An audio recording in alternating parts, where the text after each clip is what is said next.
everyone. This is a special edition of Wrestling Kingdom. I'm Dante Suave, rolling solo today. What's everybody's thoughts on this week in wrestling? I I liked it.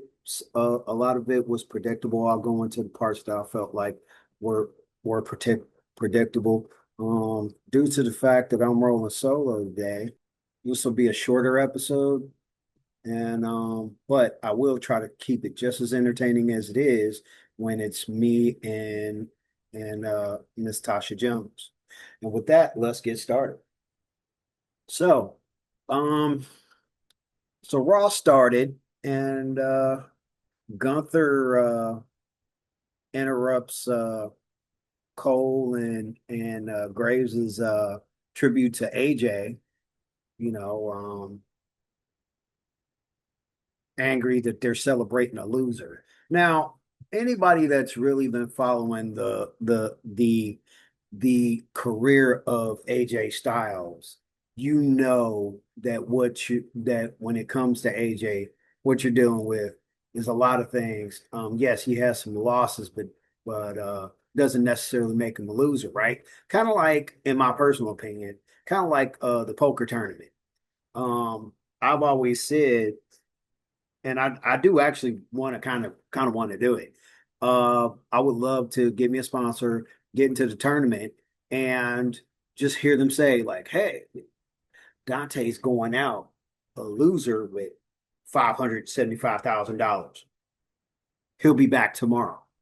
Okay, I don't know about everybody else, but if you win money, especially a big amount of money, and you coming back the next day to win some more, to potentially win some more, yeah, that's not a loser. Not at all.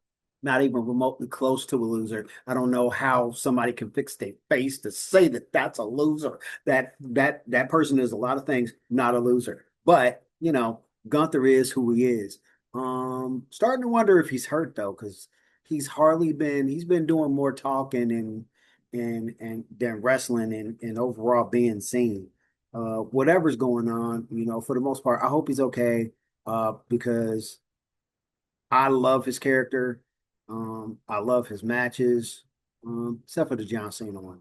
Everybody, we all got to be in agreement. The match with him and Cena was, yeah, it was bad. So Pierce comes out to let him know that he needs to leave and let the celebration of AJ go on. And and he comes out with security and Gunther says, "You know what, man? I'll leave on my own. Like nobody touch me. I'll leave on my own, right?" So he starts to leave. And Dragon Lee says, "You know what? It's time to lay down the smacketh, right? Right. Gotta lay down the smacketh." So then he comes out and he attacks Gunther. Cody decides that he wants to talk when the Vision shows up, and and they discuss the fans and Cody and plans for SmackDown, and Cody disagreed with the Vision because of Jay Uso. So Jay and Jimmy, they come out through the crowd as usual, and it ends up being a triple threat: Bronson, Jay, and the original El Grande Americana. Jay comes out winning. It was a great match. Although I will say I'm surprised that Bronson I'm surprised that Bronson lost, even though I know some things happened. Probably hurt, gonna be off the show for a while. Hopefully he'll be okay. Hurry back. Kind of ironic that him and uh Breaker got hurt. That kind of ironic and yet messed up. So because it's making the Vision have to do an on the fly situation all over again, right? So Dom announces Liv will make her decision, and that's when Stephanie comes out, and Stephanie comes out, Jade comes out. Now, I don't know about nobody else, but I was not shocked that she picked Stephanie Becker. This whole storyline and the way everything played out and built up, not really a shock at all if you really were paying attention. So, matter of fact, that was one of the predictable parts. I saw her looking in the face of Jade, and I was like, she's about to hit Stephanie, and she hit her with the microphone. And then Jade, told her like, yeah, you made the right choice.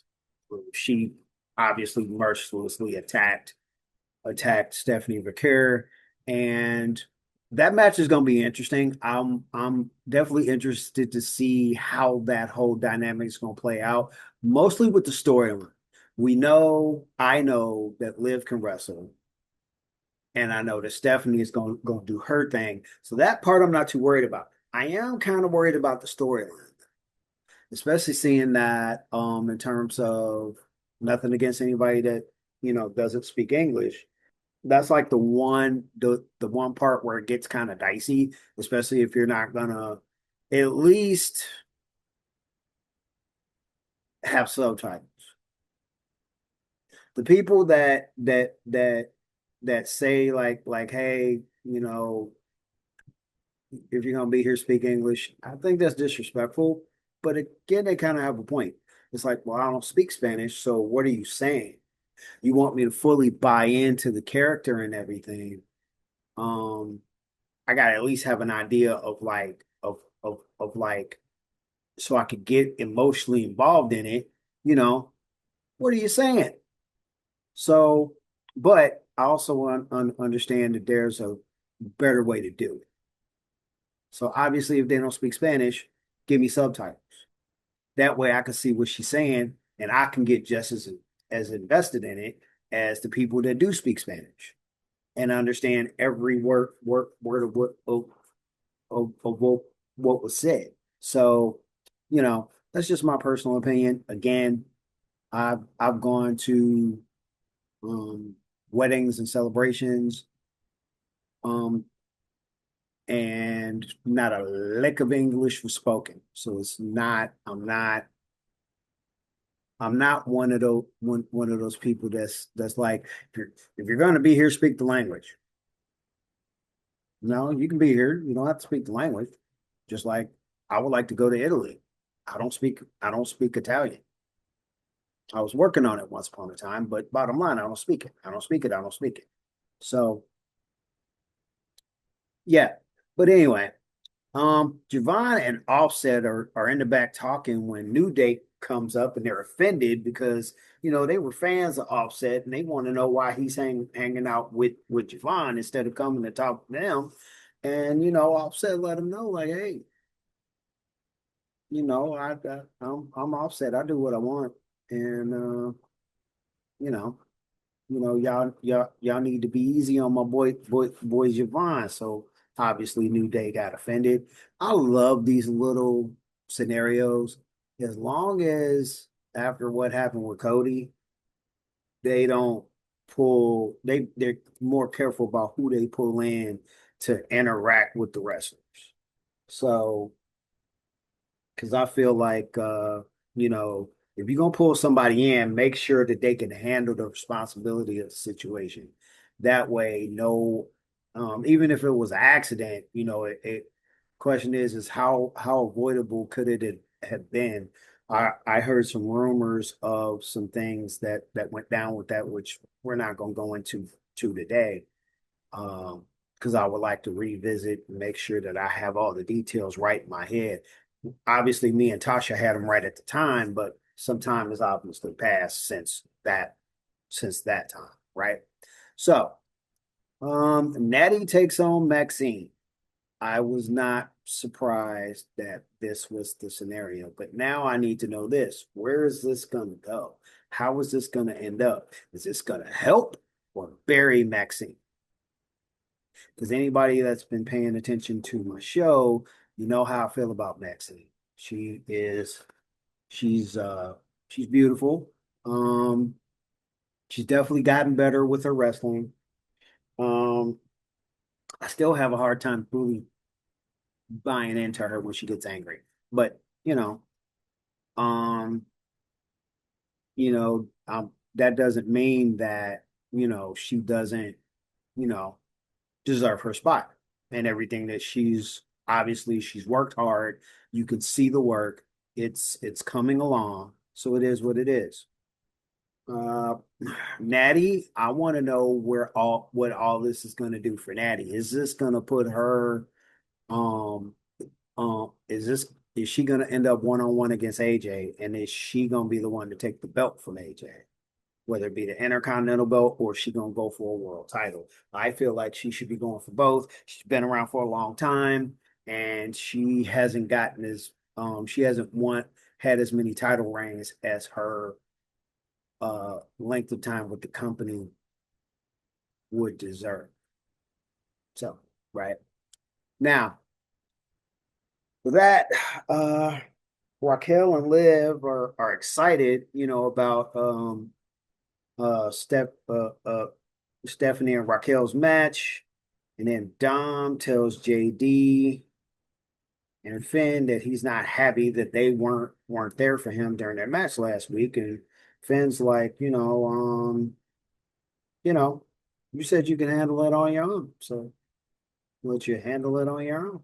And you know, and then reminded him that every match that he had done up to that point of that conversation, he had done on his own, and he didn't cry and moan or blame anybody for his losses, and told Dom to grow up. And as he was leaving, JD told Dom that he would talk to him, which JD should know by now that something's coming. I there's been some rumors that the breakup of the Judgment Day is coming, and I'm kind of looking forward to it. The only reason that I'm worried about it is because is that going to lead to people getting released? I hope not. As much as I talk about Dom the way I talk about him, I don't want to see him released. He's definitely making strides, and he's definitely built up a nice character that works in terms of just being annoying. So Pierce looks up and sees that the crate has returned and wants to know whose idea it was that the crate is back. And uh, he's told that it was Aldous. He's like, you know what? Just send the thing to Chicago. That's how we're gonna handle that. We gonna handle this once and for all. Just send the doggone thing to Chicago. Coming back from commercial, Rusev comes out to talk. Nick comes out and he's trying to get him to wait, and then Rusev questions like, who could be more important than him? And then Oba walks in, and Pierce was forced to use AJ Styles so that cooler heads prevail. He didn't want anything ruining the AJ tribute. And then a surprise happens. Brock Lesnar comes out, hits the ring with Paul.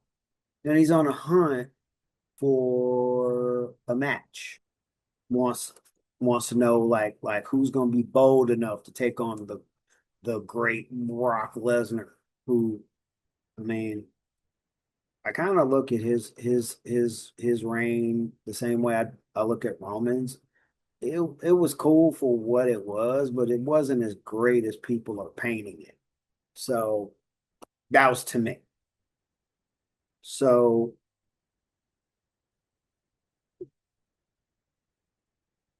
kind of not completely looking forward to that match, and but I get it. Uh, it's Brock Lesnar. There are some people that still look at him the way I did the Brock back in 2003. So I get it. But with that, we move forward. So Becky calls out AJ Lee and even takes a shot at Punk. runs down all her accolades and says that she plans to retire AJ Lee in Chicago.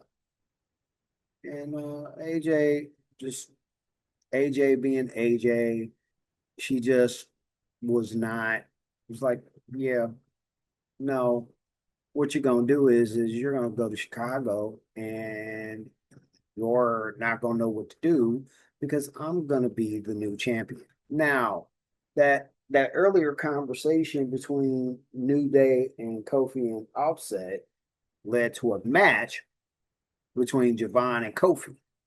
That actually was a great match. Javon is doing his thing. I kind of wish that something was able to happen with Cody because I mean not Cody, Kofi. Because I would like to see him in some kind of title hunt again that's not necessarily the tag team titles. Definitely interested to see where this can go, and definitely interested to. I want to see what they're gonna do with the New Day because this whole thing with them and Grayson Waller, it doesn't feel like it's going anywhere. And I feel like, they just kind of have them where, okay, so they still got them together. Kind of like with a lot of these factions, I feel like they still got them together, but they don't have them together because they're going to do something with them. They have them together because they don't want to release it. What do you guys think? Do you think it's possible that the reason for a lot of these factions is just so that they can keep as many people as possible and not have to release as many, like me and Tasha were talking about last week? Let me know in the comments. Anyway, uh, Javon Offset helped Javon win, so obviously this could be the beginning of something between Javon and the New Day. It's good to see Waller back. There were some rumors that he was um, the one in the mask that was uh, curb stomping people, but because they wanted it to be Seth, they didn't actually. That's why they didn't actually feel him. But yeah, good to see him back. Wish they would do something with him to potentially put him in some title pictures. But I'm just a guy that sits on the sideline and just watches the show and has this podcast, right? Ben is wanting to prove to everyone, including himself, he could be a champion. And Punk, stops the crowd from doing what they're doing because he wants to talk about AJ and leave time for AJ. He wants to talk about AJ Styles and leave time. Um, he wants to talk about he's going to say what he wanted to keep everything short and sweet so that he would leave time for AJ and his tribute. So, um, Punk has questions for Finn and sends a load of messages to Finn and the fact that he's ready for Elimination Chamber. You know, he asked him, is the old Finn going to be there or is he going to need help? Because if I remember right, Finn came down to the ring with JD and Dom. And, Punk wanted to know, like, who am I facing? Am I facing Finn or am I facing the Judgment Day? Which that's always a good question to ask, just kind of like with Flair and the Four Horsemen. You say whatever you want. And he's a 16-time champion, but at the end of the day, there was a lot of times where basically you weren't just facing Flair, it was you against the Four Horsemen, which sucks, but what are you gonna do, right? What are you gonna do? Especially when you're going for the world title and the main people that could help you they want they want title too. So that's where it gets kind of dicey, right? But everybody sent their messages and got their messages across. And at the end of the day, at at the end of the day, that's what it was gonna be, right? Hmm. So, main event, main event time. Elimination qualifier. Raquel versus Kyrie versus Ia. So that match came out the way it was supposed to. It came out that Raquel won. This was one of those matches that, in terms of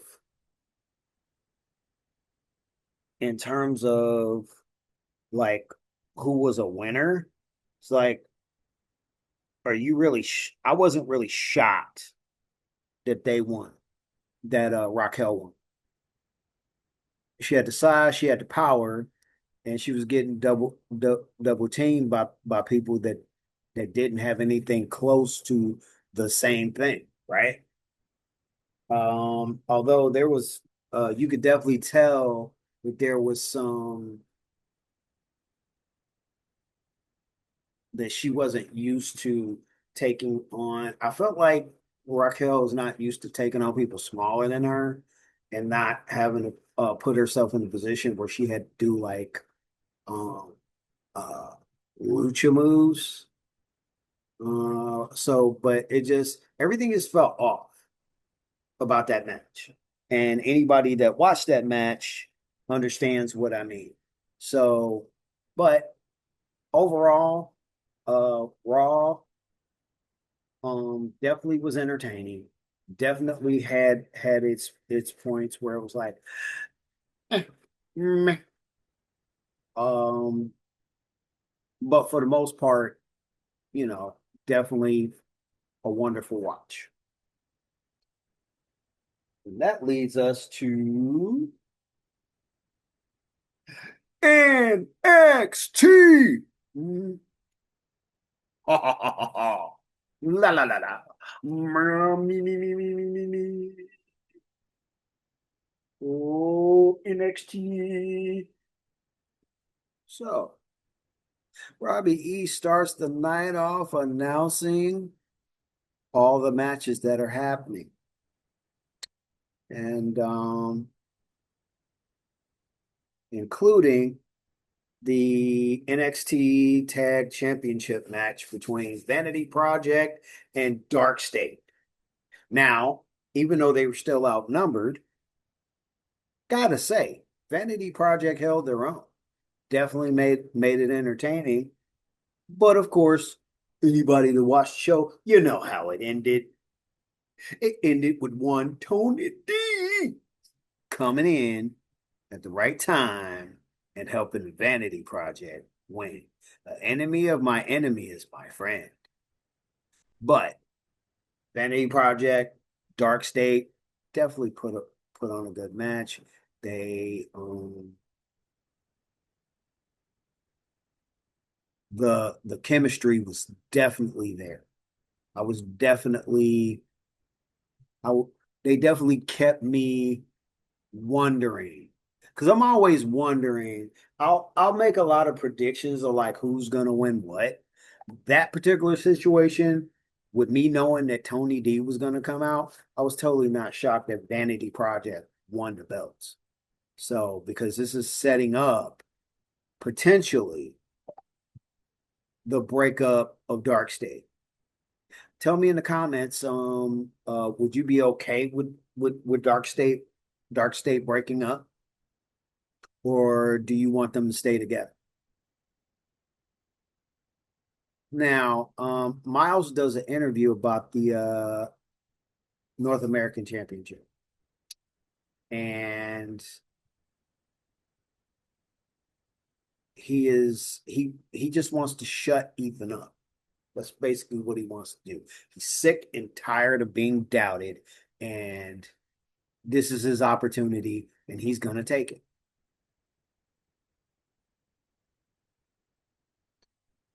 So, Keanu Carver takes on Sean Legacy. I mean, he's cool. Keanu Carver is cool.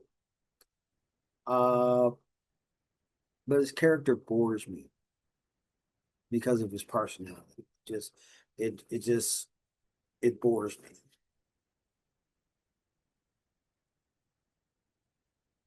But they definitely had a really good match for what his character was. For how Keanu's character is portrayed, and in terms of the level of dominance, you know, it works, right? So Rand and Kendall talk about strategy when Kaylani comes to talk about the submission match with Kendall not expecting Lola to come and attack. And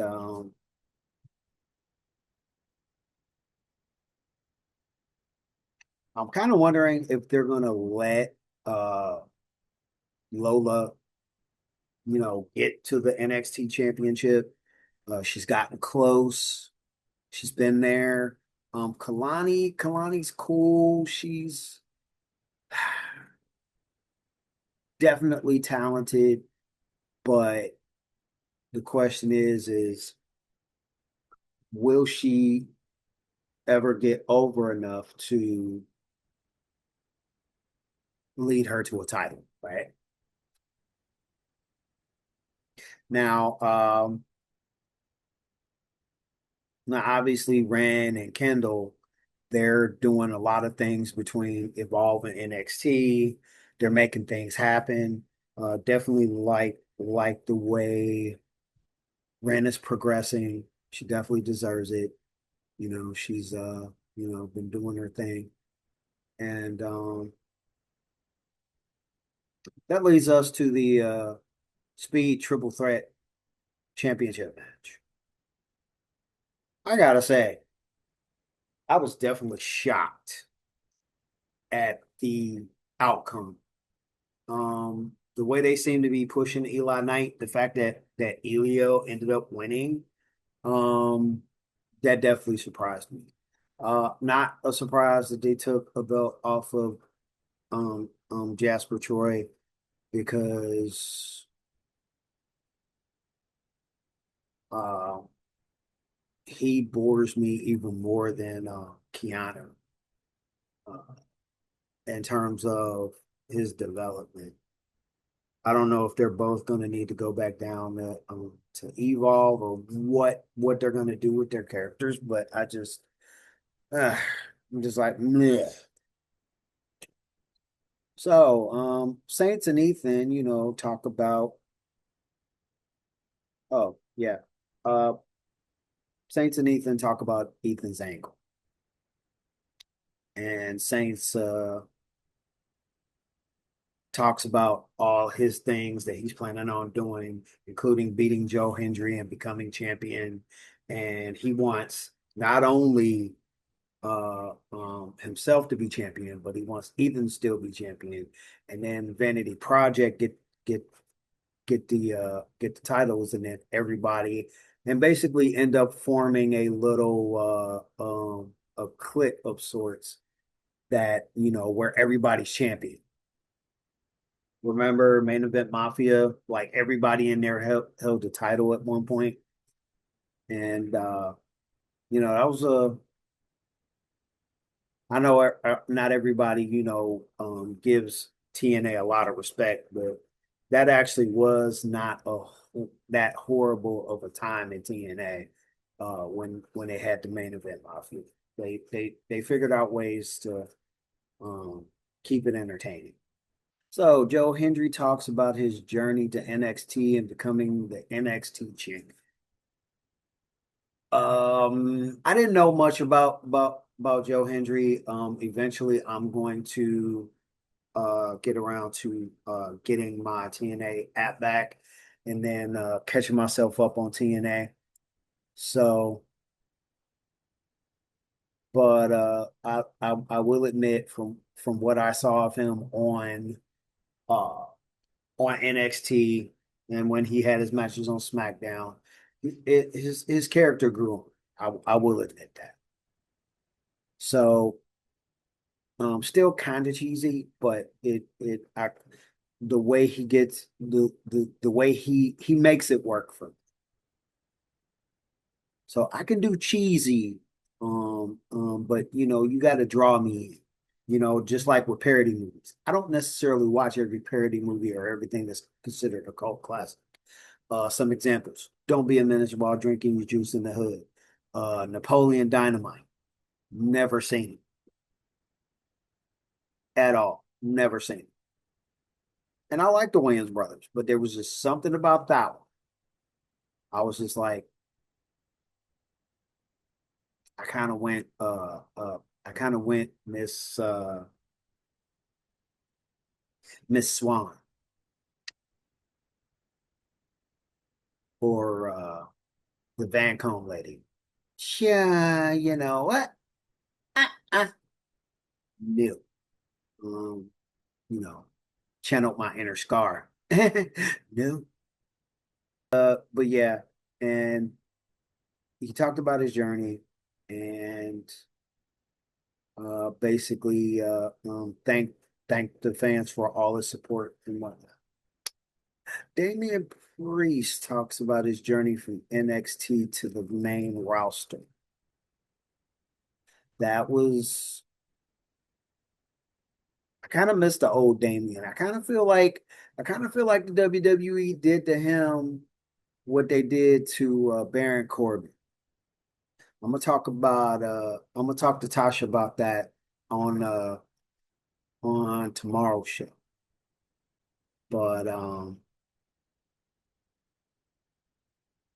But yeah, they mm-mm, it just didn't make a whole lot of sense. Uh but like I said, we'll talk about that. Dark State looking for Tony D. And Robbie E, when Lola interrupts to talk to Robbie E about getting her hands on Kalani in the underground match. And Robbie E checks with her and makes sure that that's really what she wants to do, and it is. So he makes it official. The women's championship match. The women's championship match. Soul comes out with Zarya and called it. I had a feeling when she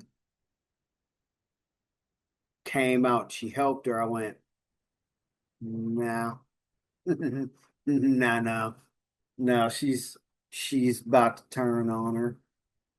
Uh, so obviously that's what she did.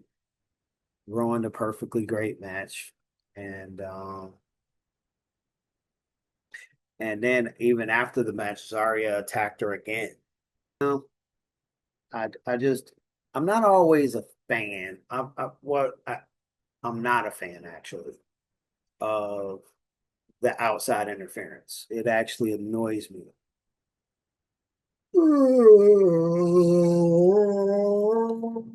Uh, anyway,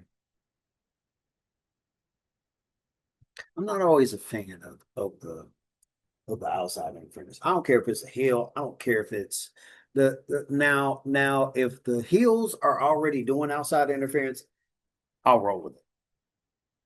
Um, if somebody is getting revenge, I'll roll with it. Like example, the times that Drew attacked Jacob. I didn't like it. I understood it.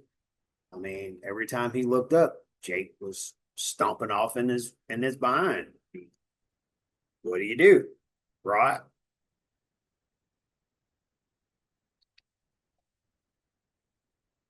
Tatum speaks of her journey and her plans to win the title and has a message for Izzy.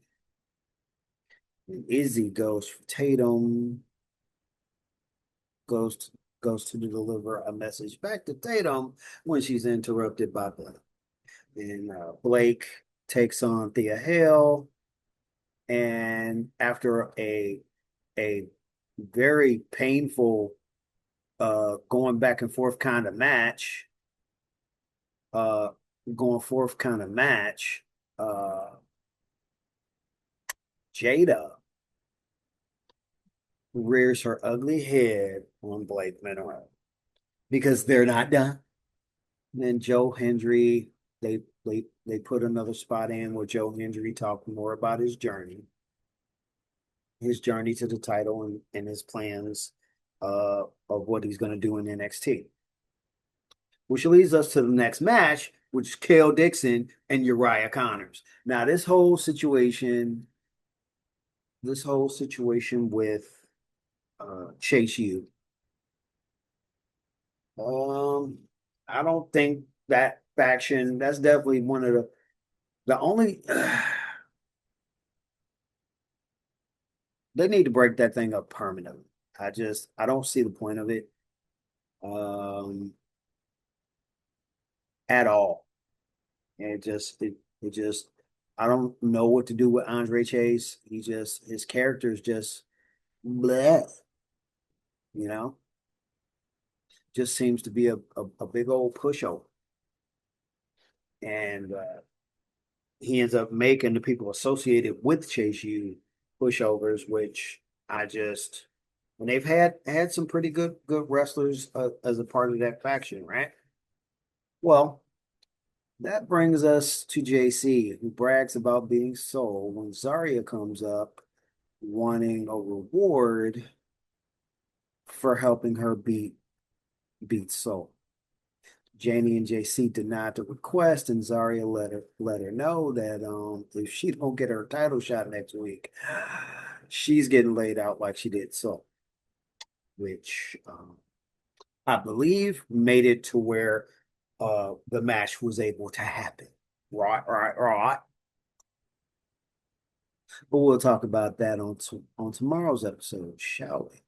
Vanity Project congratulates Ricky Saints, talks about Joe Hendry.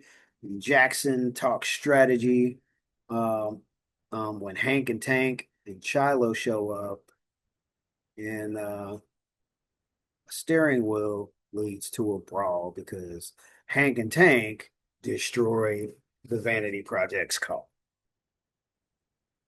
Miles talks his journey to Ethan Page and what he plans to do in terms to beat Ethan.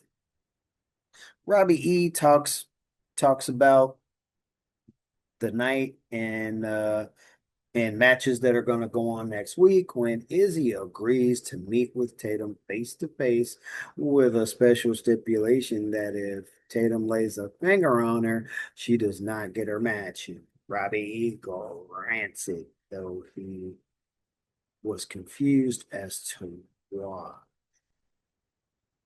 Because he just didn't feel like Tatum would be that kind of person. Now, that leads us to the main event.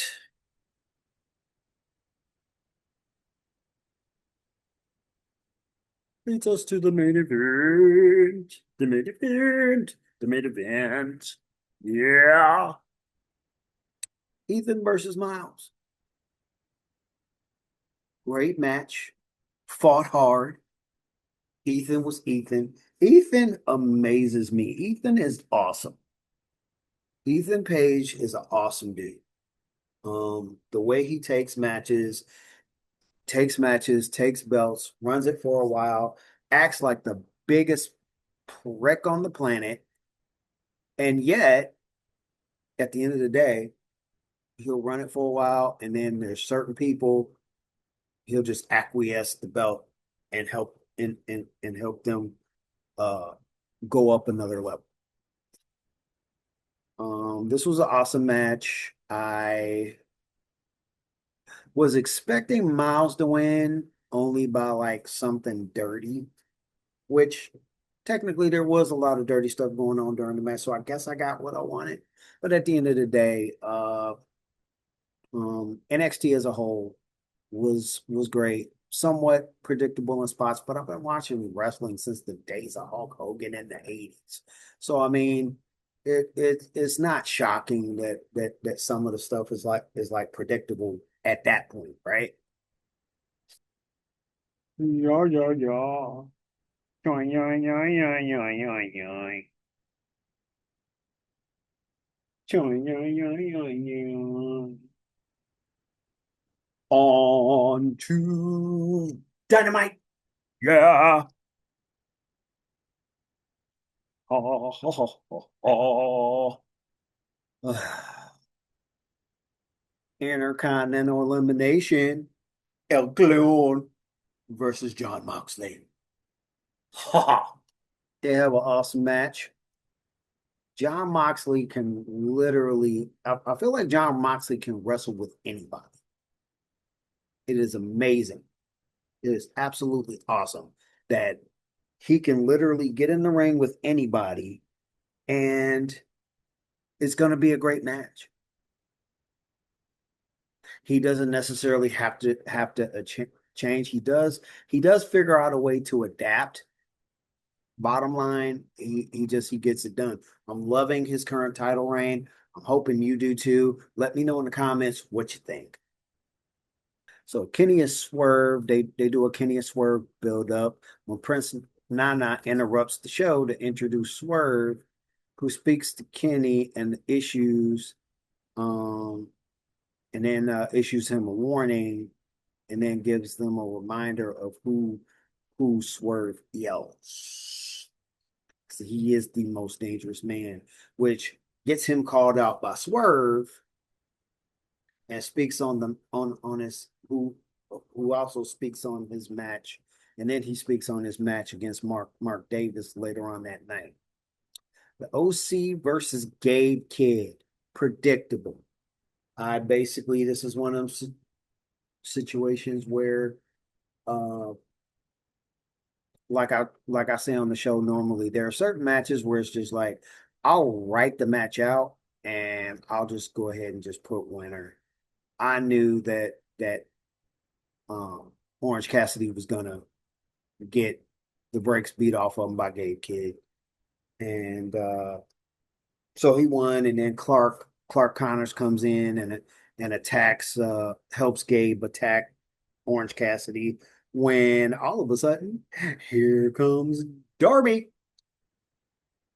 and his skateboard. Ouch! Skateboard to the back, not fun. Thunder Rosa interrupts Stat's interview with a message for Tekla. And then Statlander, you know, keeps telling Thunder Rosa to be careful, which got a question by Renee, like, hey, why do you keep telling her to be careful? And she didn't respond. She just walked off. Kevin Knight versus Mansoor. Haven't seen Mansoor in a while. I feel bad for Mansoor because Mansoor can wrestle. And that whole MXM thing that they were doing, even when it was in the WWE, it was just like, is that the best you can do? So after he wins his match, he speaks on his win and what's coming for Cowboy and MJF, while also throwing his name in the hat for the future title shot. Um, when Cowboy uh, beats MJF and says that not only is he the future, but he's the present. MJF settles his decision with a coin flip. I don't know about anybody else, but I knew that it was a double-sided coin. I kept saying the whole time before he even pulled the coin out that it was a double-sided coin. Again, I've been watching years and years and years and years and years of wrestling. This is not. that shocking of a situation. Roy, Roy. So, but you know, uh, at the end of the day, just MJF is he is definitely top. He's got to be. I'm going to talk to Tasha about this tomorrow because there's a question of like who is the top heel over all organizations, which for me, all organizations would be like I would like to include the other ones, but I don't really get a chance to watch them. So I would have to narrow mine down to just in between the WWE and AEW, right? Because that's mostly what I watch. So, but that's a good question. It's like which, like who's the top villain between the WWE, just between the WWE and AEW? That will put MJF definitely in the top five in terms of like heel villain wrestlers. Definitely wish that I was able to watch um a New Japan, MLW, GCW. But yeah, anyway, once Cowboy demands that he show him the coin, and Brody uh makes MJF go back to the ring, and he finds out it's a double-sided coin. So then Tony Khan says that the match for the championship will be Texas Death. The Brawling Beds have a lot to say to AEW locker room. The Babes of Wrath versus Penelope and Megan. The Babes of Wrath win by DQ. Mark Davis versus Brody King. What a match. What a match. What a match. What a match. But we all know that Brody King won. But back to the Babes of Wrath versus Penelope and Megan. Um, to be quite honest, I thought that they were going to win that match. In terms of intensity, believability, um, Willow's just kind of like that one song back in the day, the Midas touch. Everything I touch turns to gold. Even when she's trying to be like mean and like mean and mad, she just comes off really sweet. And then I believe that had it not been for Penelope getting hurt, I believe that they were probably the ones that were supposed to have been the first inaugural tag women's tag team champs. So Brody decides to challenge Swerve, and Bandito wants to challenge. Um, also wants to challenge somebody to a match when Andrade comes out to accept that challenge. Fletcher is asked about Tommaso's words to him about him coming to take back Sylvie. And Fletcher shoots back at him and shoots back at him that he is not going to get anywhere near that title.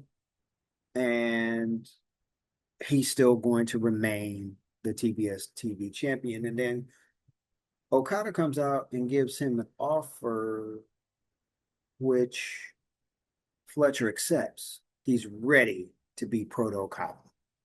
Now to the main event: Jack Perry and the Young Bucks versus FTR and the Demand. Sorry, Jack Perry, the Young Bucks, and the Rascals. Which Jack Perry, the Young Bucks, and the Rascals ended up winning against FTR and the Demand. That match was crazy. It was all over the place. It was absolute melee.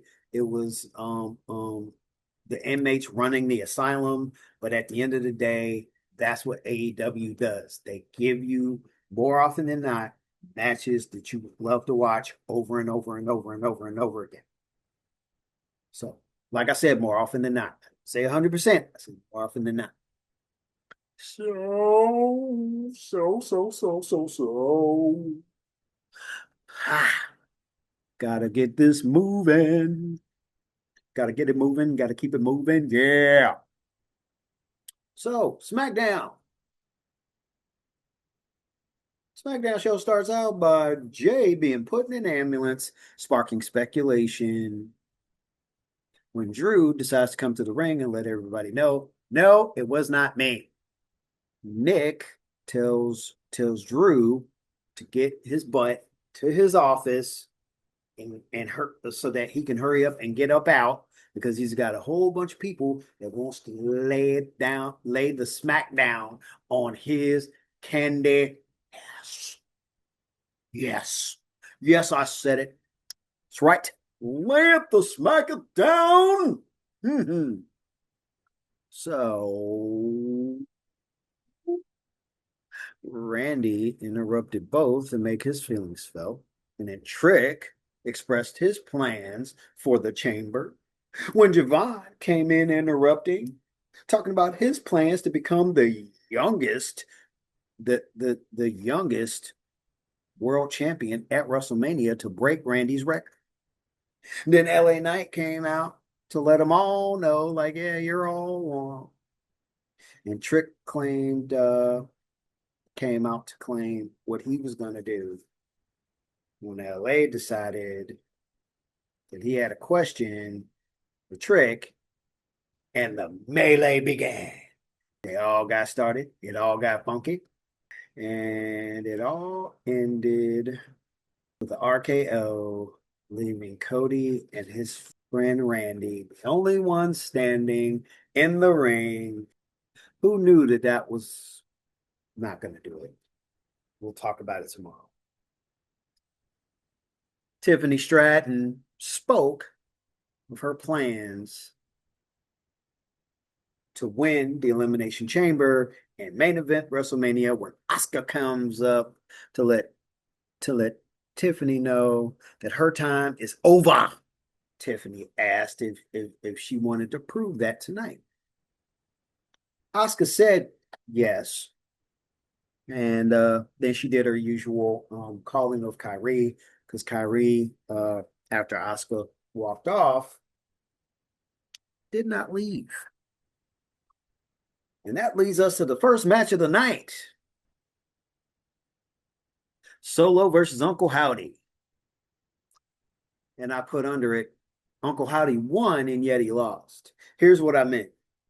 Now, when he won the match and he went out and he grabbed his lantern, the first thing I said was, now leave. Which he could have left easily. Everything could have went black. He could have left. Lights come up. He's got the lantern back, right? Not that I thought that through or anything. But that's not what he did, right? He decided to bask in his victory when the NFTs attacked and took back the lantern. Once again, leaving him angry and wanting his lantern. Nick instructs Drew to go home and to not interfere in things. And that if he continued to, he was going to do something that he was going to make him do something that Drew was going to regret. And then the Vision appears to the surprise of Nick, and Paul isn't happy at how Nick greeted him, but wants to help with the whole situation with Jay by adding Logan. Nick didn't like how everything conveniently worked out in the Vision's favor, but he went ahead and he made it efficient. And then Paul asked Logan, like, if he's sure he can, win the chamber. And everybody knows Logan Paul. He's a very confident dude. So, of course, he's like, yeah, got this. I got this, man. Man. Rio and the Irresistible Forces recap. Rio is interviewed about their tag title match with the now called the irresistible forces. Like, how are they going to handle everything? You got the elimination chamber, you got the tag titles. How are you juggling everything? And of course, they explained it simple that they are friends. They're going to be friends no matter what because they've always had each other's back, right? When Jade arrived with advice for Rio, need to get more focused. That was appearance number one, as it turned out. Jade seemed to be in an advice giving mood. Might as well. She wasn't. She don't wrestle. She don't wrestle much. Did I say that? Tell me I didn't just say that. Anyway, Nick was on the phone, and then he saw Jacob and asked him how he was doing. And Jacob wants to be in the chamber to get his hands on Drew and solve the Drew problem. And Nick said he would think about it. Tiffany versus Asuka. No. Tiffany versus Kyrie. Because Asuka was not going to endanger herself in the chamber. So, so, so.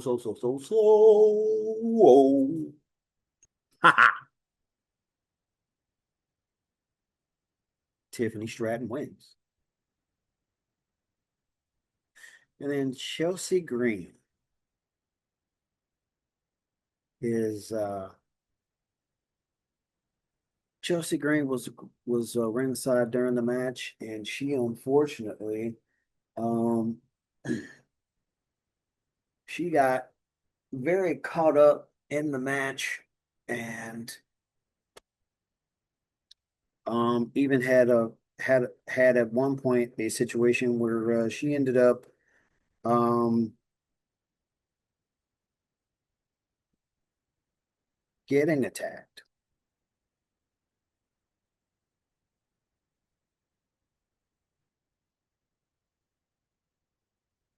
So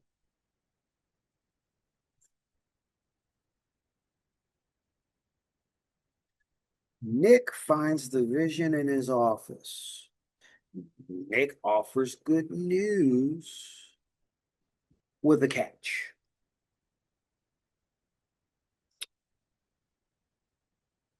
And the catch was that Logan could be in the eliminator match, uh, um, could be in the match, but he had to take on Jacob first. Paul was very upset. He did not like the sounds of that. But Logan said, I'm Logan Paul. I'm down. I'm so down, bro. Think you gonna stop me?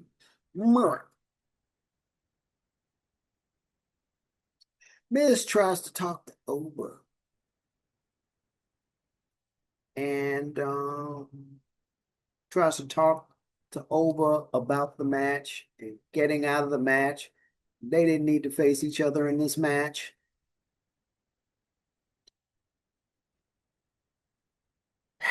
But there's something about Miz's mouth. He don't pay attention to all the words that come out of it. And he always ends up messing up his strategy, right?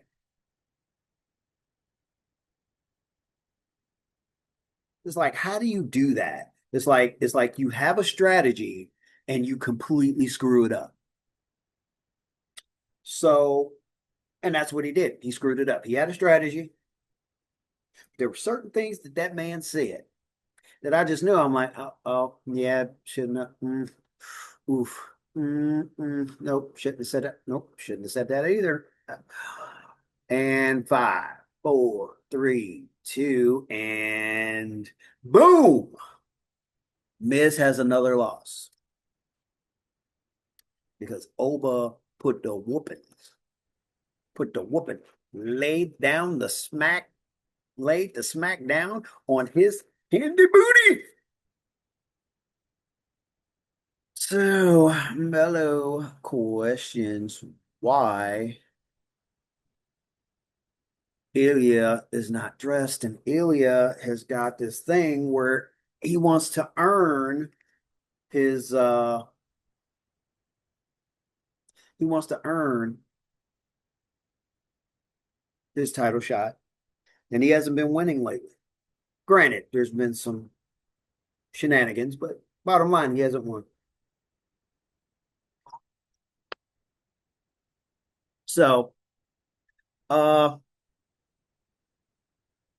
and then he tries to give Mello another pep talk, which irritates Mello because, quite frankly, um, he needs to take all the pep talk stuff and working on himself is what Mello tells him. So Mello has to find another challenger, and that challenger ends up being Mr. Matt Cardona. Yeah, Mr. Internet Sensation. Ah. So they have a match. Matt Cardona fights hard,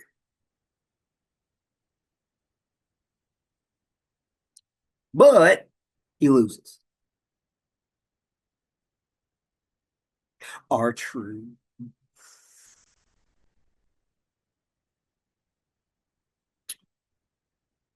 R-Truth offers free advertising for ESPN in the Elimination Chamber. And then Candace pleads with Johnny to snap out of his funk ahead of her match.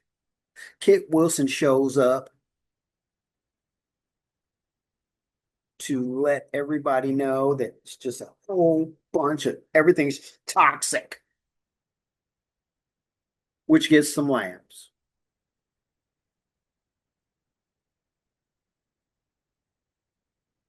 And that leads to I need to watch Stephanie's show. Um, and so I can watch this interview with Royce Keys. Certain excerpts from it have me intrigued. So, Candice LeRae versus Jordan Grace. So they're having a great match. Everything's going well. Johnny is laid out, sulking and moping when all of a sudden he decides to get up and he decides to walk off, which worries his wife because she needs him to stay in his place so that she could focus on the match. But since he didn't, that was why Candice lost to Jordan Grace.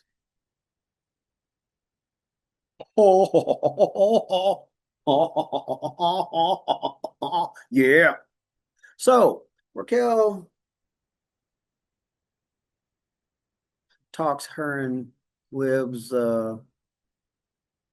winning and running the WWE because Raquel plans on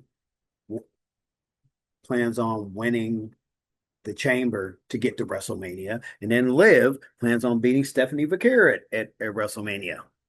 When Jade arrives with warnings for Raquel and Mi Chin, and eventually for Mi Chin, who caught Jade backstage and sent a warning that she still got issue with her for what she did to her, and she wants that title. But B Fab, it's like, hey, hey, hey, hey, hey, not here, not here. Yeah, I know you want the smoke, girl. Jay wants to smoke with me Chin because she ain't worried about me Chin. B Fab said, nope, not right now, not today. And that leads to a AJ tribute recap. And Sammy asked Jacob if he took out Jay.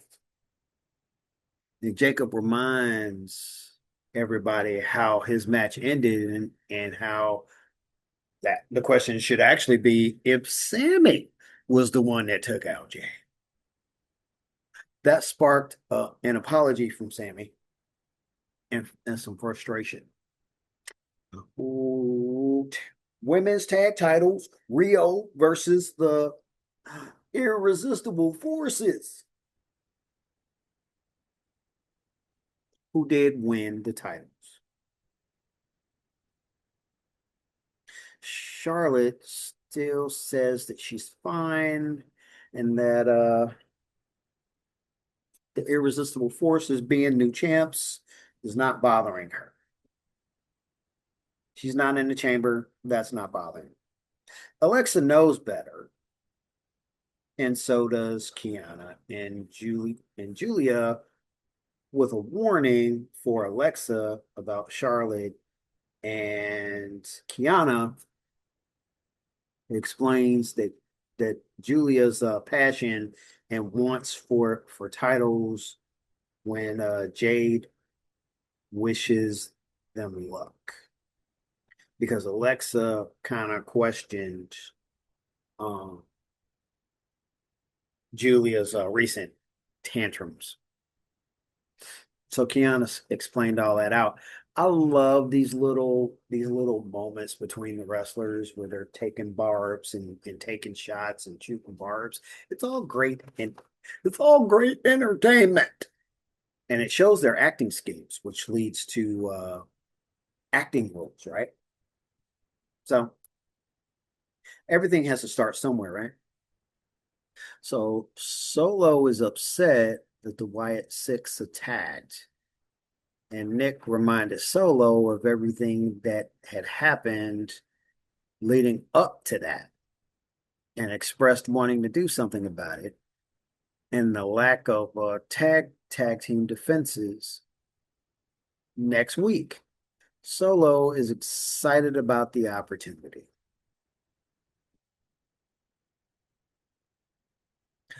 Irresistible Forces are excited they won the titles and plan a party, which Kathy Kelly isn't invited. CM Punk Finn build up. Um, I love Finn, and I'm so glad they brought back his old music, Balor Club. I'm so about it. Balor Club. Um, Alistair infuriates Randy, who issues a warning of his plans after he wins the chamber. And Alistair says that that's exactly how he planned it. He wants him to come after him after the chamber. And then Jacob versus Logan Paul. Match was looking like it was going to be all Jacob's win. Who should show his ugly head again? Drew. Logan Paul wins. But we got a problem. Another masked man shows up. It's like, what the deuce? And it turns out that this masked man was one of Seth Rollins' students. Another one.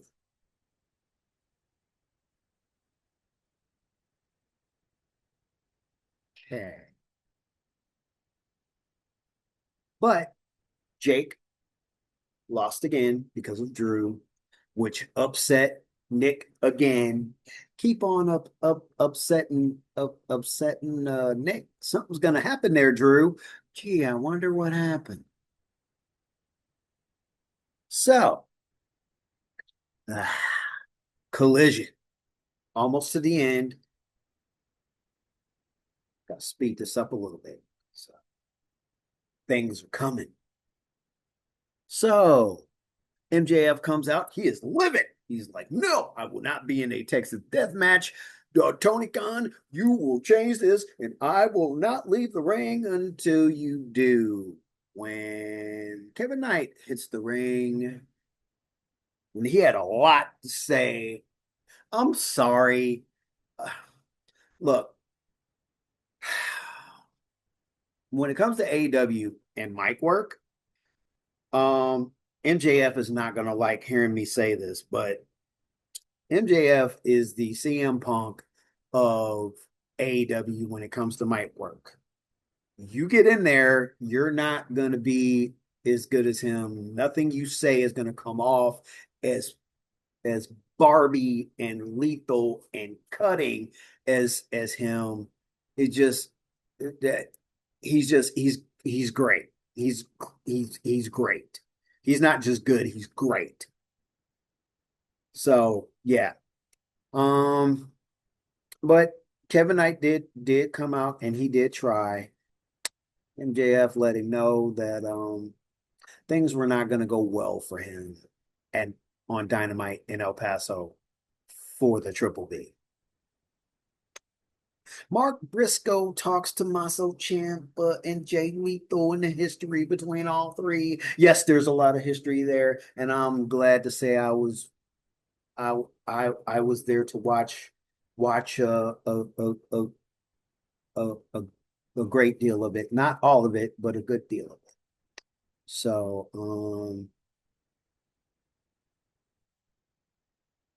that leads us to Death Riders, Pac, Garcia, Yuta, and Claudio versus Romero Bretta, Alexander, and Archer. Very painful match, lots of action and lots of violence. But at the end of the day, Death Riders. Then Takeshita comes out and goes straight for Moxley. And both teams did what they can to break everything up. And that moves us on to the match of matches. Jay Lethal versus Tommaso Ciampa. Oh, oh, oh. So, Jay Lethal versus Tommaso Ciampa. Tommaso wins after a great match going back and forth. Jay Lethal, Tommaso Ciampa. Whoever you're a fan of, which Lethal should be Lethal should be all up in this thing. I don't know what they're doing with him, but he's not what is just not to me, it's just not what it should be with him being at AEW. That's just my personal opinion.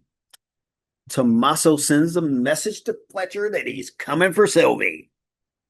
The Inspirations have a message for the Brawling Beds, who incidentally had a very quick match where they took on Tyra and Gypsy, Gypsy May.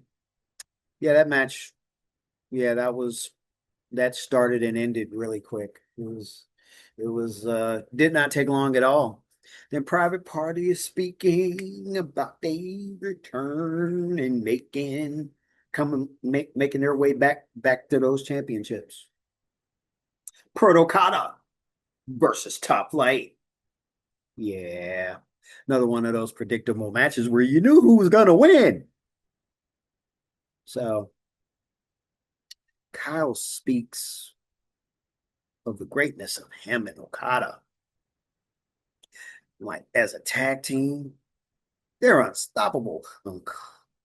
Okada tells them that they Kevin Knight comes out to let Proto Okada know that they've never beat them in a match.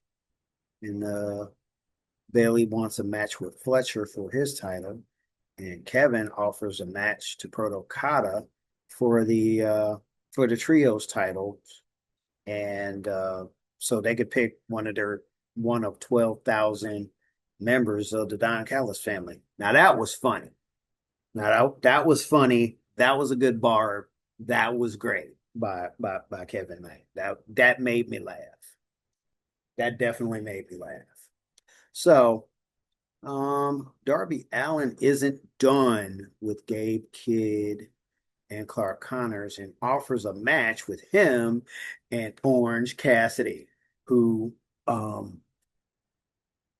looked like he was in a lot of pain and did not look like he was in a mood for a match with Gabe Kidd and Clark Connors.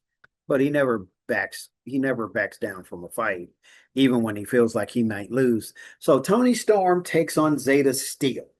Another one of these predictable matches. No offense to Zeta Steel. I know she can wrestle. I watched her on Evolve. So Tony wins when she is all of a sudden attacked by Marina Shafir. And Yuta tries to assist, but loses his hat and he takes off. And Tony has a stare down while wearing Yuta's hat. Hook speaks to everyone wanting to join the ops. And Anthony Bowens wants to join the ops. And Hook questions if Bowens is a killer like everyone in the ops, which means that something's got to be coming on that. Sisters of Sin versus Stat and Thunder Rosa. Awesome match. Lots going back and forth. Everything's going all over the place. Nice little melee. Lots of action. But at the end, Stat and Thunder win. And then Tekla comes out and expresses how she can't stand those bitches. Tells Thunder to ask Stat how things went. And basically says that AEW belongs to Tekla. Andrade takes on Ishii. That was a phenomenal, great match. Oh my goodness. And that match ended with the man, Andrade El Idolo, who does not need to be in the Don Callis family, along with Fletcher, along with Okada, along with Takeshita. Yeah, I'm going to keep saying it. As I call it on my sports show, I'm going into beat a dead horse mode. I know. So that leaves us, the only thing left was the Elimination Chamber. Now, this match was predictable at the end. What do I mean? Because they had so many times where they turned around and they were like, so every time Jade and Rhea faced each other, everybody got all hype. As soon as it got narrowed down to Rhea being one of the three, I said Rhea's about to win this.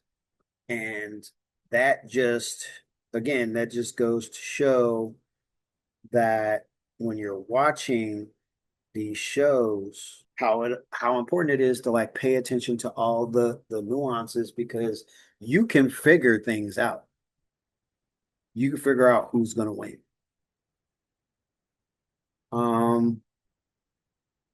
For me, this whole pay-per-view was just, it was barely okay.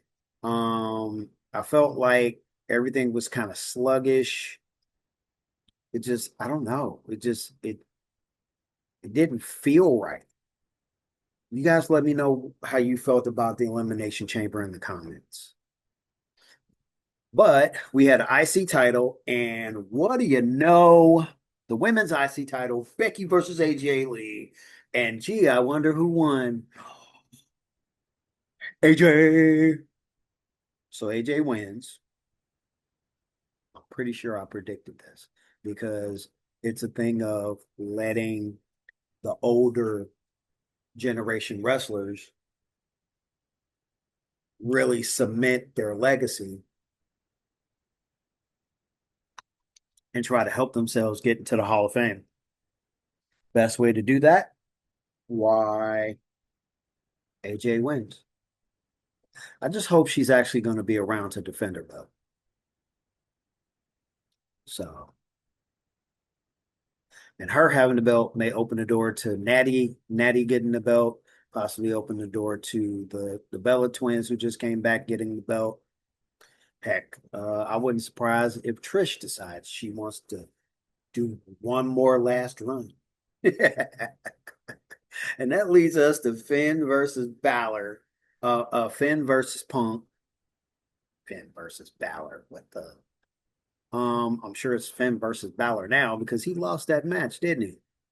And like I said, just the whole pay-per-view as a whole was eh, just weird. Well, anyway, uh, like I said, Punk won.